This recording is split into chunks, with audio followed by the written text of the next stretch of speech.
Jangan sampai Allah samakan kita dengan orang Arab jahiliah yang menyamakan Allah macam makhluk, menyamakan Allah, perbuatan Allah, dan ujian Allah, takdir Allah.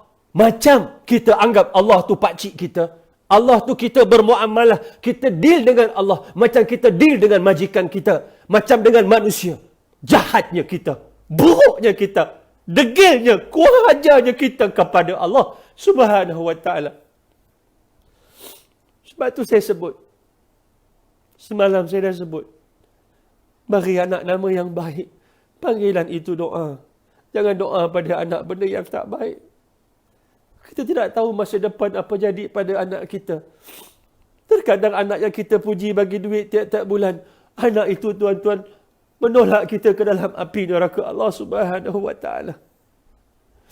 Anak yang kita tak pandang, kerja angkat sampah, tiba-tiba anak itu solat, anak itu berdoa ketika solat, anak itu doanya sampai ke arasy Allah, anak itu bawa kita ke syurga Allah, anak itu keluarkan kita daripada neraka Allah, anak itu keluarkan kita daripada sisaan Allah Subhanahu wa ta'ala. Tapi yang saya sebut yang keempat, penderakaan dalam bentuk fizikal, semua dilakukan oleh orang Melayu Islam. Dekat Kedah, dia tendang ayah, mak sedang solat. Dekat Kelang, ayah sedang tidur, dikapak dengan kapak, minta duit. Dalam keadaan duit, dia minta, ayah dia tak bagi. Ayah dia kerja, suka riko, pengawal kesempatan. Malam kerja penat, syik malam. Balik pagi nak tidur berehat. Anak minta duit, tak bagi. Dia kapak kepala ayah meninggal dunia. Saya nak sebut, begitu juga di beberapa tempat yang lain. Dalam keadaan ini, sahabat-sahabat, namanya Islam. Nama sama Nabi Muhammad. Nama dengan nama isteri baginda sallallahu alaihi wasallam Khadijah, Aisyah. Tetapi subhanallah, Masya Allah, apa yang Allah nak beri pada kita tuan-tuan? Anak-anak orang Melayu Islam tidak lagi ada rasa lagi kasih dan sayang pada mak ayah dia.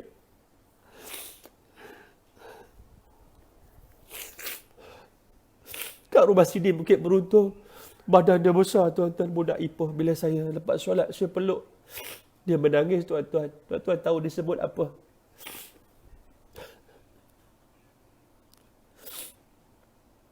Budak ni dia pecahkan kepala mak dia dengan sereka tuan-tuan, dengan iron. Sereka tu dia hentak kepala mak dia pecah. Dia masuk rumah pemulihan Bukit Beruntung tuan-tuan. Habis solat saya peluk dia, dia menangis tuan-tuan. Ambil apa yang saya nak sebut ni boleh tak? Dia kata, Ustaz, kalau ayah saya peluk saya macam Ustaz peluk, saya tak jahat macam ni Ustaz.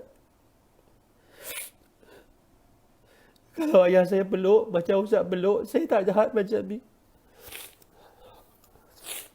Tuan-tuan faham maksud saya tak? Yang hanya peluk-peluk di siapa tuan-tuan? Rasulullah. Ini masa Allah bagi dalam tempoh kuarantin ni, sembahyang berjemaah jadi imam. Ayah, peluk anak-anak kita tu, peluk, cium dia, peluk. Nabi yang ajar, bukan saya ajar. Bukan orang Eropah, bukan orang US ajar, bukan orang Barat ajar. Rasulullah sallallahu alaihi wasallam yang mengajar. Bukan saya tuan-tuan, Rasulullah. Mana ada ajaran Rasulullah yang mana tidak membawa kebaikan? Beritahu saya, ajaran Nabi membawa kejahatan, membawa kemudaratan. Tak ada tuan-tuan. Semua ajaran Rasulullah, dia akan membawa kepada kebaikan, membawa kepada manfaat. Maksudnya bila akhir zaman, anak-anak menjadi kohaja dengan mak ayah. Tak ada kiamat yang kecil berlaku tuan-tuan. Bila anak-anak barra sadiqahu wa jaffa abah. Anak-anak dengan kawan dia baik dengan mak bapak macam neraka tuan-tuan. Tetapi semua mesti ada alasan yang tertentu yang Allah berikan. Itu 4 bentuk, 4 kategori penderakaan berlaku. Cuba kita lihat dalam keadaan kita sekarang. Pernah tak kita melakukan salah satu daripada 4 perkara tersebut sebagai satu muhasabah? Dalam keadaan ketika mana tidak ada kuarantin, kita bebas melakukan sebarang aktiviti. Kita bebas melakukan apa yang kita mahu. Kita boleh keluar masuk rumah, boleh jumpa orang lain. Tiba-tiba Allah jadikan kita diikat dalam rumah, duduk dalam keadaan renung, muka isteri, muka anak-anak beranak ni, duduk muhasabah. Apa yang Allah berikan pada kamu, satu nikmat, peluklah orang-orang yang hampir dengan kamu sebelum Sebelum mana? Sebelum kamu peluk dia atau mereka peluk kamu dalam keadaan kamu sudah menjadi mayat. Ikatkan kasih sayang. Jangan sebut rumah tak selesa, rumah panas.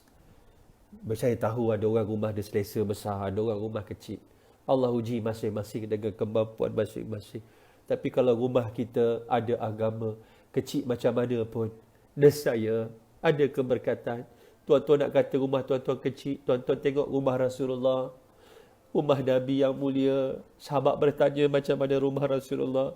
Sahabat Nabi kata, bila tabi'in bertanya kepada sahabat-sahabat Rasulullah yang mulia, yang nampak Nabi, jumpa Nabi, lalu sahabat-sahabat berkata, rumah Rasulullah, kalau kamu berdiri, kamu angkat tangan, tangan kamu akan capai bumbungnya.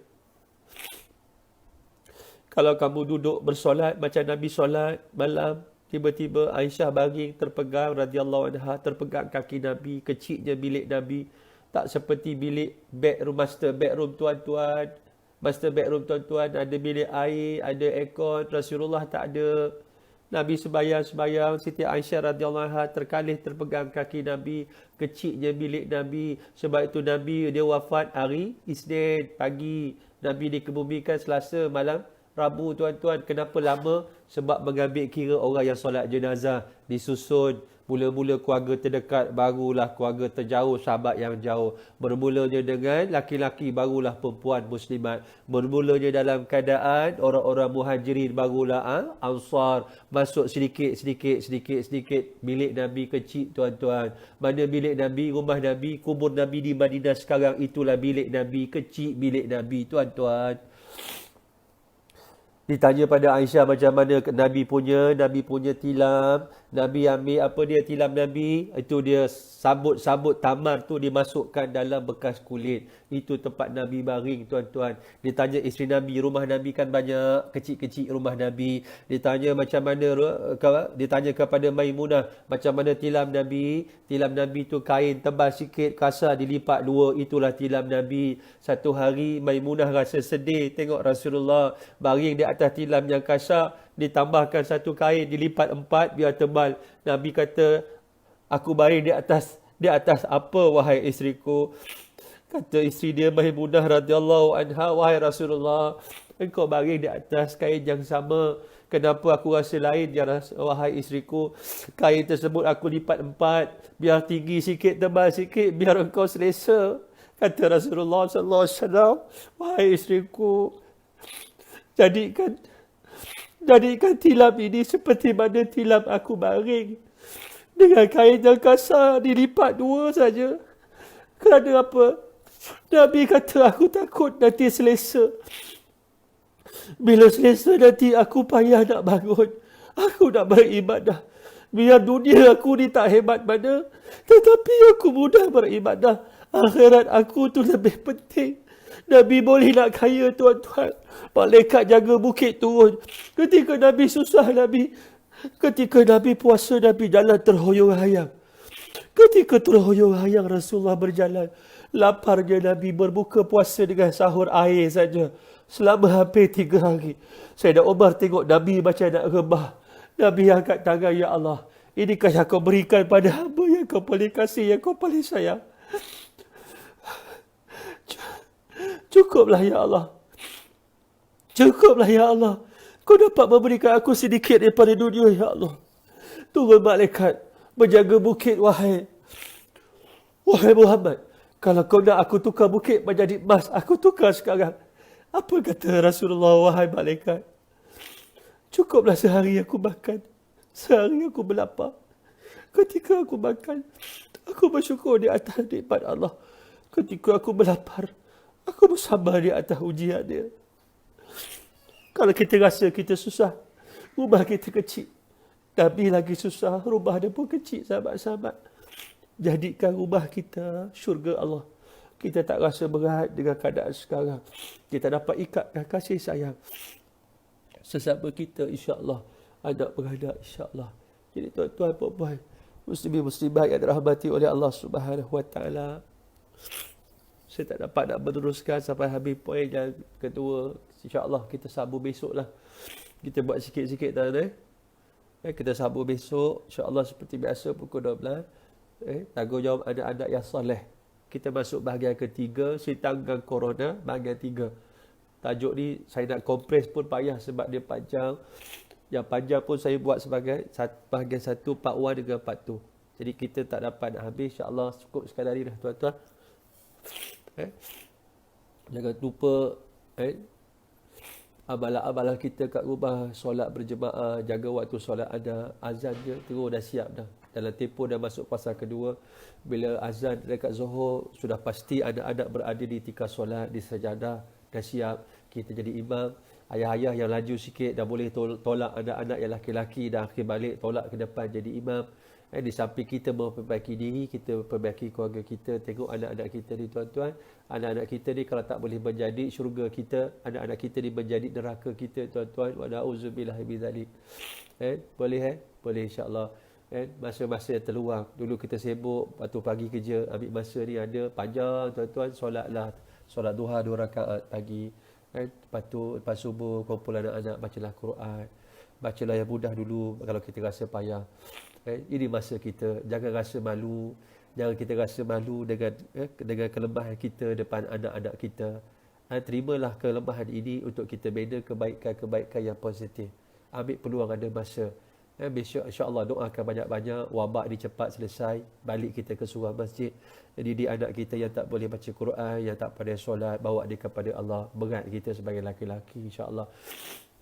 Sahabat-sahabat boleh tengok semalam saya update dalam Facebook saya, dalam Facebook Pertubuhan Pendokong dan Pencinta Ulama Malaysia, geng Ustaz, dalam Facebook, dalam page HIGOM, Humanitarian Inspired Global Organisation Malaysia, HIGOM. Tuan-tuan boleh tengok dalam live ni pun saya letak nombor akaun HIGOM, nombor akaun geng Ustaz. Saya dah update video-video sumbangan tiap-tiap hari kita. Semalam kita masak untuk 700 bungkus nasi tuan-tuan. Kita edarkan. Tengah hari ni kita bagi kepada frontliner kaki tangan dekat Serendah 100 bungkus makan tengah hari. Dan petang ni insya-Allah kita akan pagi, tengah hari dan petang kita edar tuan-tuan. Semuanya ialah untuk mengurangkan beban orang-orang yang susah tuan-tuan. Mudah-mudahan Allah mudahkan kita tolong orang, Allah tolong kita. Kalau Allah tolong kita, lebih hebat daripada kita tolong orang. Kalau Allah tolong kita, tak ada siapa yang boleh menghalang. Dia lebih hebat, tak di dunia, di akhirat besok. Tuan-tuan tolonglah. 1 bungkus RM7 saja. Tuan-tuan nak masuk lebih, silakan. Panjang-panjangkan kebaikan. InsyaAllah saya akan update program-program yang kita kena buat. Apa yang saya mampu, mudah-mudahan dapat sama kita kongsi. Janganlah kita sama kita berbalah. Semua ialah hamba Allah. Semua sedang diuji. Pada menteri diuji, ustaz diuji, tak ustaz diuji, yang Islam diuji, tak Islam diuji, mak ayah, anak, isteri, suami, semua diuji. Cuma macam mana kita nak ambil ujian ini sebagai satu rahmat dan nikmat daripada Allah Subhanahu Wa Taala untuk kita berfikir